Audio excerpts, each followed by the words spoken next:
રાત્રિના સમયે દીપડાનો આતંક, ટેડિયા ગામે પંચાયત બકરાનો શિકાર। દાહોદ જિલ્લાના સંજેલી તાલુકાના ટેડિયા ગામમાં દીપડાનો આતંકથી ગ્રામજનોનો ભયનો માહોલ સર્જાયો છે।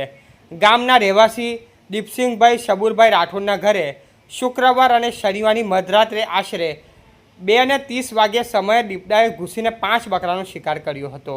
મળતી માહિતી મુજબ દીપડાએ પશુઓને રાખવામાં આવેલા વાડામાં ઘૂસીને હુમલો કર્યો હતો, જેના કારણે 5 બકરાના મોત નીપજ્યા હતા। સવારે ઘટનાની જાણ થતાં જ આસપાસના ગ્રામજનો મોટી સંખ્યામાં સ્થળ પર દોડી આવ્યા હતા। એક જ રાત્રિમાં 5 બકરાના મોત થતાં પશુપાલક દીપસિંહભાઈએ ભારે આર્થિક નુકસાન વેઠવાનો વારો આવ્યો છે।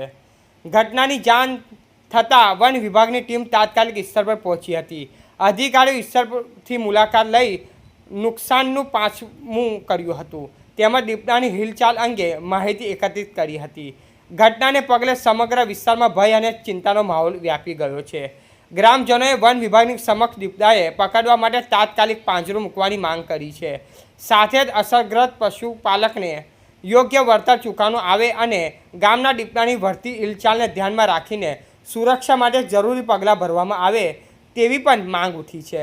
વન વિભાગ દ્વારા ગ્રામજનો અને પશુપાલકોને રાત્રિના સમયે ખાસ સાવચેતી રાખવા, પશુઓને સુરક્ષિત સ્થળે બાંધવા તેમજ દીપડો દેખાય તો તાત્કાલિક જાણ કરવા અપીલ કરવામાં આવી છે।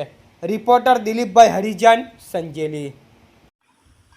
મારું નામ અણગારીબેન રૂપસિંહ, ગામ ઢેડિયા, અટક રાઠોડ છે। મારી રાતના 11-12 વાગ્યાના સમયમાં મારે 4 બકરા મારી નાખીએ છે। એક બકરું લઈને જતો રહ્યો છે અને સામે 1-2 બકરા લવારા નાના રહી ગયેલા, એ ઘાયલ છે અત્યારે। એનો અવાજ સાંભળીને મારે ઘરવાળા ઉઠ્યા એટલે એની સામે દોડીને આવ્યો એટલે ઝડપટ મારીને પાડી દીધા।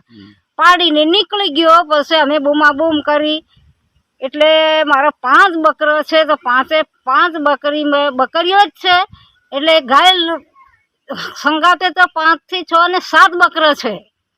7 બકરાને હવે 5 બકરા મરી ગયા છે, તો એમાં મને 5 બકરીઓનું તમે પ્રમાણ કરીને મને આપો એમ કહું છું। સરકાર પાસે તમે શું આશા રાખો છો? હવે 5 બકરીઓ મરી ગઈ છે, 5 બકરીઓ પ્રમાણે હું મારું ખર્ચ પાણી મારું આજે બધું મહેનત મજૂરી માંગુ કે એટલે ખર્ચ મને મળવું જોઈએ એમ। ઓકે। સમાચાર જોવા માટે ગુજરાત ડિવિઝન ન્યૂઝ ચેનલને like, share, subscribe, bell icon press button દબાવવાનું ના ભૂલશો। ધન્યવાદ।